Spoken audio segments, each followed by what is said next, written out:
Have you ever wondered if your time truly belongs to you? With every notification chime, every scroll through social media, are you controlling technology, or is it controlling you?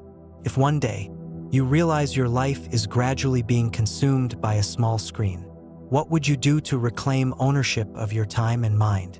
No one can deny that smartphones have changed the world in ways no other technology ever has. From their very first appearance, these compact devices have opened new doors, enabling people to connect, learn, and work from virtually anywhere. But notably, alongside the smartphone boom, another phenomenon gradually emerged: an increasing dependence on these devices, to the point where it is no longer just a habit but has become a form of addiction. Looking back, the popularity of smartphones began in the late 2000s when devices like the iPhone debuted and quickly became symbols of modernity. Within just a few years, phones that were initially mere communication tools transformed into multifunctional hubs. From reading news, watching videos, and texting to tracking health and even managing finances, everything is conveniently available in the palm of your hand. This has made people increasingly reliant on their phones as an indispensable part of daily life. Have you ever wondered what makes it so hard to take your eyes off your phone? A simple reason is that it's always within reach, ready to meet every need.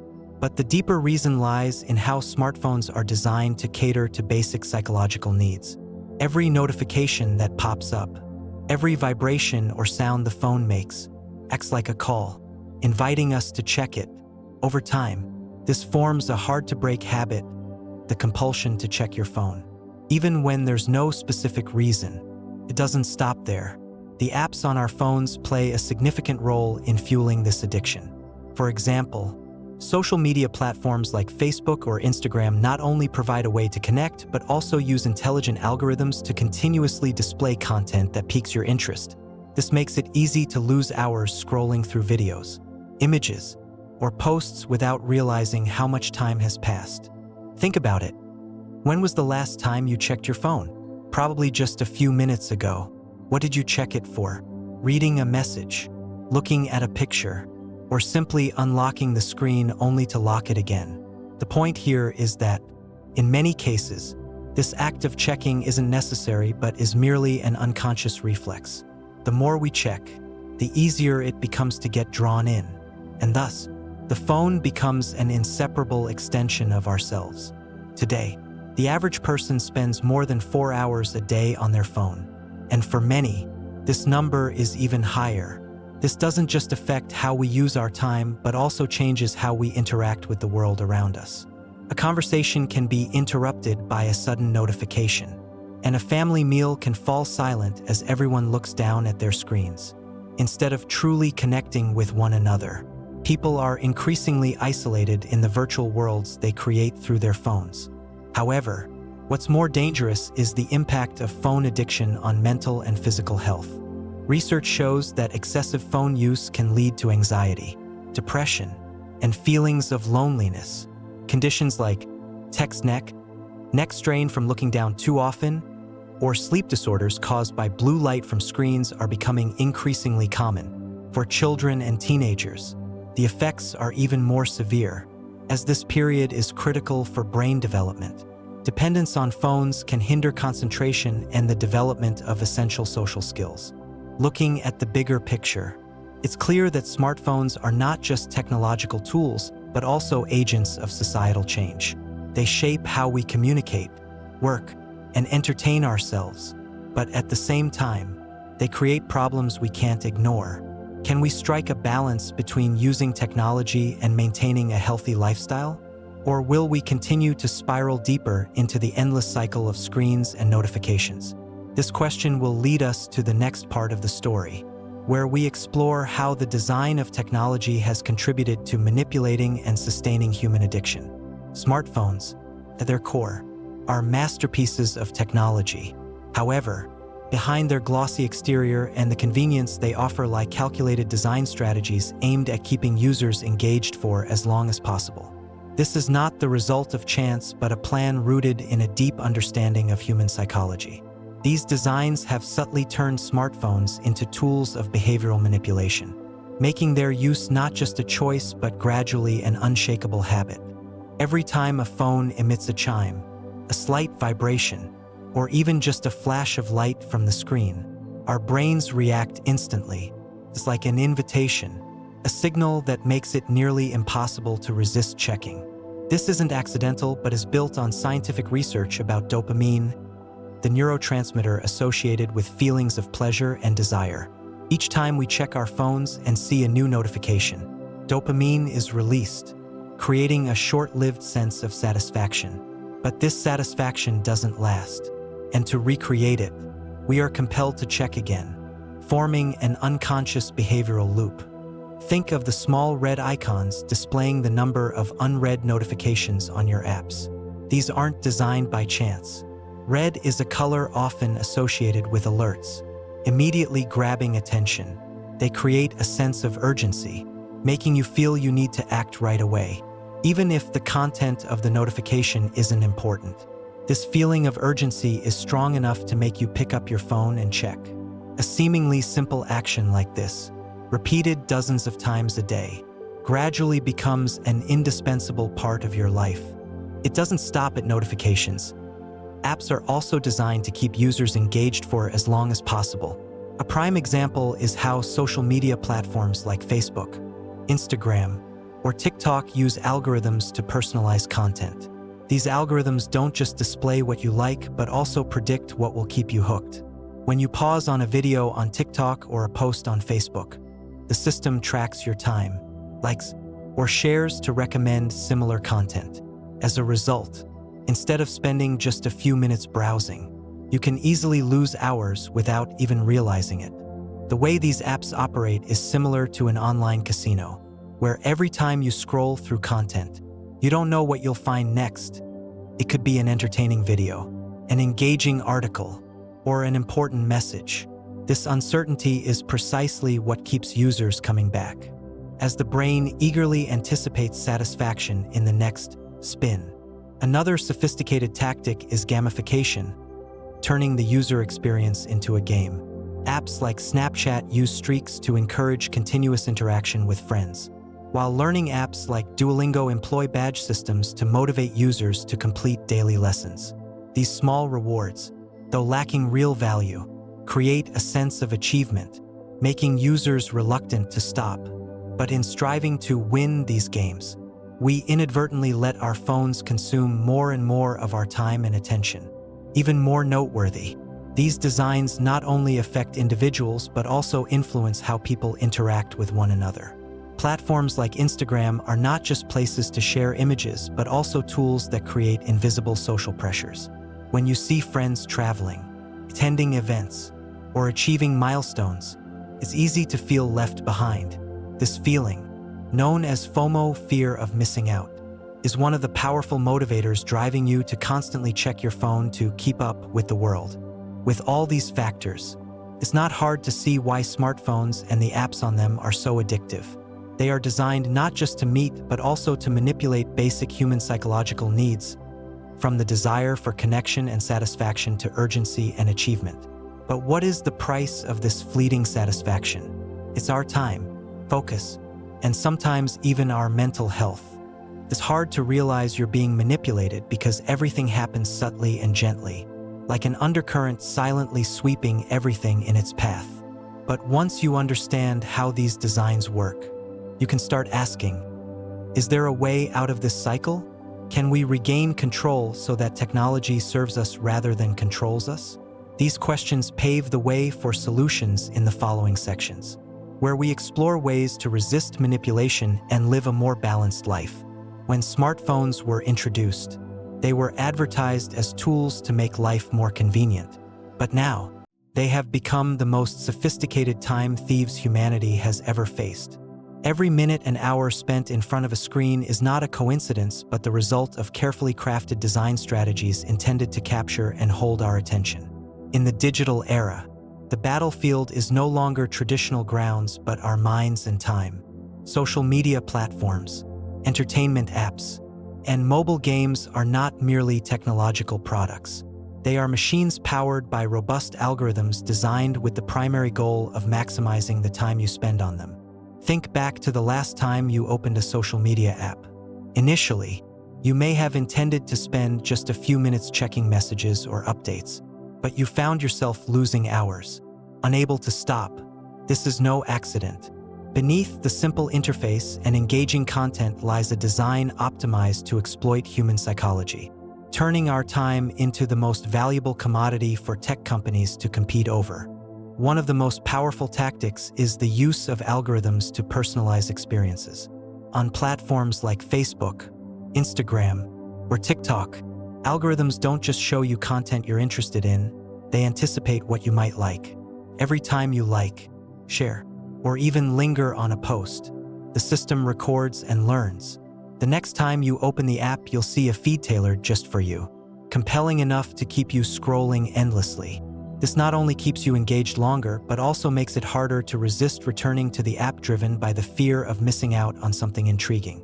The fear of missing out, or FOMO, is another significant factor exploited by apps. When you see friends posting photos of events, traveling to faraway places, or sharing personal achievements, it's easy to feel left behind. This feeling pushes you to constantly check your phone to see what others are doing, creating a cycle of anxiety and dependency. This invisible pressure increases screen time as you feel the need to stay connected to avoid falling behind.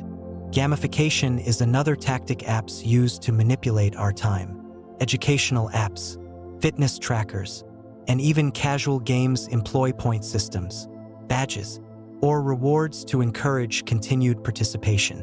Snapchat, for example, uses streaks to incentivize users to maintain daily interactions with friends.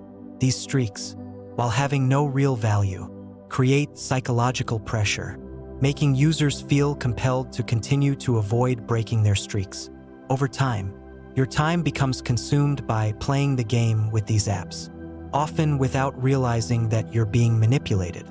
Not only are these strategies designed to keep users engaged, but even how apps disrupt our lives is carefully calculated. Push notifications, with their soft chimes or gentle vibrations, arrive at moments when you're most likely to respond. They not only interrupt work or leisure, but also establish a habit of constant phone checking. Each time you pick up your phone, you're not just checking notifications, but often getting drawn into other content displayed by the app. What starts as a brief glance quickly turns into hours slipping away uncontrollably. All these factors combine to create a cycle of addiction that is difficult to break.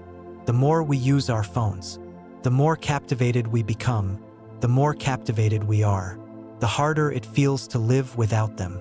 This not only impacts our time, but also diminishes our quality of life. From mental health to our ability to focus and create. Every minute spent on a phone is a minute taken away from meaningful activities, such as genuine interactions with family and friends or personal growth. But is there a way to break free from this cycle? The answer is not simple, as this manipulation has deeply rooted itself into our habits and psychology. To combat it, we need to understand how our time and attention are being exploited, set personal boundaries, and change how we interact with technology. This journey is challenging but necessary to reclaim control over our time and live a more meaningful life. These solutions will be explored further in the following sections, where we begin to reshape our relationship with technology, transforming it from a manipulator into a tool that serves our lives. Somehow, we've allowed smartphones to quietly invade our lives, becoming the center of nearly every activity from morning to night. But that doesn't mean all is lost. While this dependence may seem inevitable, humans can reclaim control, not by turning their backs on technology, but by reshaping how they interact with it. To begin this journey, we must acknowledge an uncomfortable truth. We are addicted. This is not anyone's fault individually, but the result of a system designed to foster dependence. Recognizing this issue is the first step toward change. When we understand that each time we check our phones, it's not out of necessity but habit or manipulation, this awareness can help break the unconscious cycle that has been established. Try a simple experiment. Record the number of times you check your phone in a day. You can use a time tracking app or just write it down each time you pick up your phone. By the end of the day, The number might surprise you. We often don't realize how much time we spend on our devices because these actions happen so quickly and frequently. This tracking not only reveals the severity of the issue, but also creates a sense of accountability for how we use our time. Once the problem is clear, the next step is to set boundaries. This doesn't mean completely cutting ties with your phone, an almost impossible task in today's world, but learning to use it in a controlled way. One effective method is to establish technology-free periods. For example, you can start by turning off notifications or setting your phone to Do Not Disturb mode during meals or before bed. These moments allow you to reconnect with reality instead of being drawn into the digital world. One of the most crucial times to limit phone use is in the morning. Instead of immediately checking emails, social media, or messages upon waking, spend a few minutes focusing on yourself, whether through meditation, journaling, or simply sitting quietly. This not only helps you start your day with a calm mindset, but also reduces the pressure to keep up with the world from the very first minutes. Creating phone-free spaces is equally important. During social gatherings or family meals, try placing your phone away or turning it off entirely. This not only enhances the quality of your interactions, but also helps rebuild genuine relationships with those around you. Initially, this might feel challenging, as if you're disconnected, but that's a sign you're starting to break free from your dependence on technology. Another helpful tool for reclaiming control is using technology itself to track and manage your habits. Apps like Forest or Screen Time allow you to set time limits on phone usage and encourage you to focus on other activities. For instance, Forest motivates users to plant virtual trees by staying off their phones for a set period. These virtual trees represent your progress in maintaining discipline, and the small sense of accomplishment they provide helps reinforce positive habits. However, change isn't just about setting limits. It requires a shift in mindset. Instead of viewing your phone as the center of your life, treat it as a tool to serve greater goals. You can achieve this by asking yourself every time you pick up your phone, what do I really need to do with it? If the answer isn't clear, you probably don't need to use it at that moment. Asking such questions not only helps you become more conscious of your actions, but also reduces unnecessary usage. Finally, the most important step is to seek meaningful alternatives. Instead of spending hours on social media, consider joining a new class, reading a book, exercising, or spending time with family. These activities not only help you break free from your dependence on your phone, but also bring joy and fulfillment that no technology can replace. Reclaiming control is not an easy journey. It requires patience, discipline, and, above all, a will to change. But with small steps, from turning off notifications and setting time limits to shifting your mindset and seeking real value, you'll realize you don't have to live under your phone's control. Instead, you can fully control how you use it, allowing technology to serve your life rather than dominate it. This journey not only helps restore balance, but also opens opportunities to discover more meaningful experiences beyond the digital world. And when you feel that sense of freedom, every minute not spent in front of a screen becomes a moment truly yours, a small yet steady step toward rediscovering yourself. As you begin to realize that you can control how you use your phone, a larger question arises. How can you strike a balance between harnessing the benefits of technology and maintaining a life not dominated by it? This isn't just about setting limits. It's about reshaping our relationship with technology so that it complements life rather than replacing it.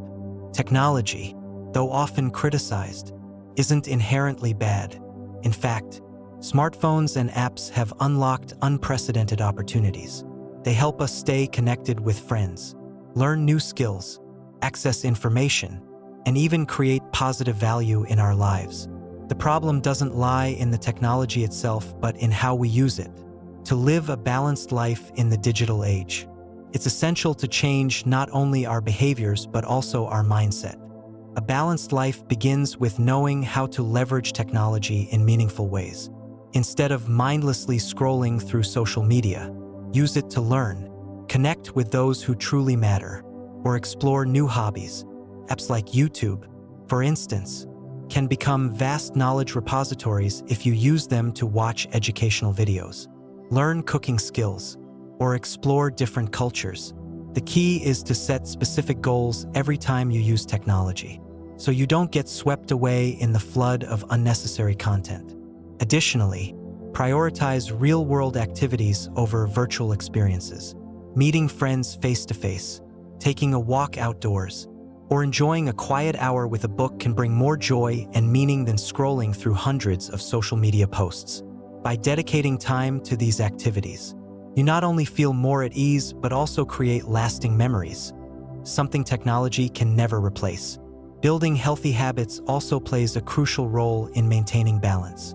Instead of using your phone for entertainment right before bed, try replacing it with reading a book or listening to soft music. Instead of checking your phone first thing in the morning, spend a few minutes exercising or meditating.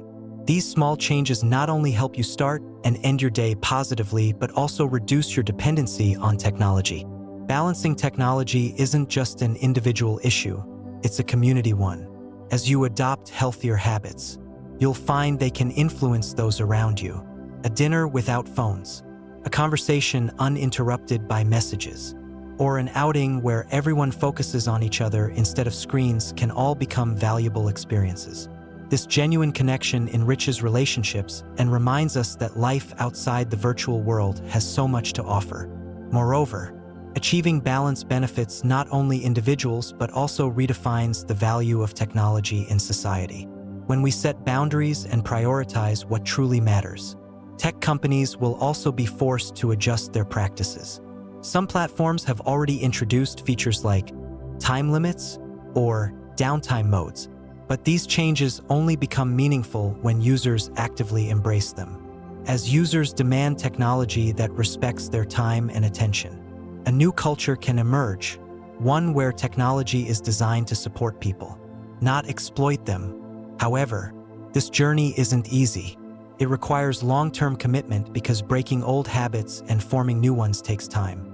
But with every small step, you'll find that living in balance with technology is not just a goal, it's an ongoing process. Each time you choose to turn off your phone to spend time with family, or decide not to check social media while working, you're moving closer to reclaiming control over your life. Ultimately, living in balance with technology doesn't mean abandoning it, but using it to serve the things that matter most. These could be relationships, hobbies, or even quiet time for yourself. When technology becomes a tool rather than a master, you'll discover that life is far richer. And in a world filled with the noise of notifications and news feeds, it's the quiet, tech-free moments that will prove to be the most precious.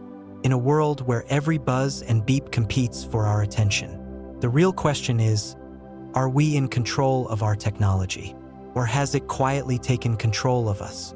Imagine what life could look like if we reclaimed those stolen moments. More meaningful connections, deeper focus, and the freedom to truly be present. What's your take? Are our phones tools of empowerment, or have they become silent thieves of our time and humanity? Let us know in the comments below. If this resonated with you, don't forget to like this video, subscribe for more insights, and share it with someone who might need to hear this message. Together, we can redefine what it means to live well in the digital age.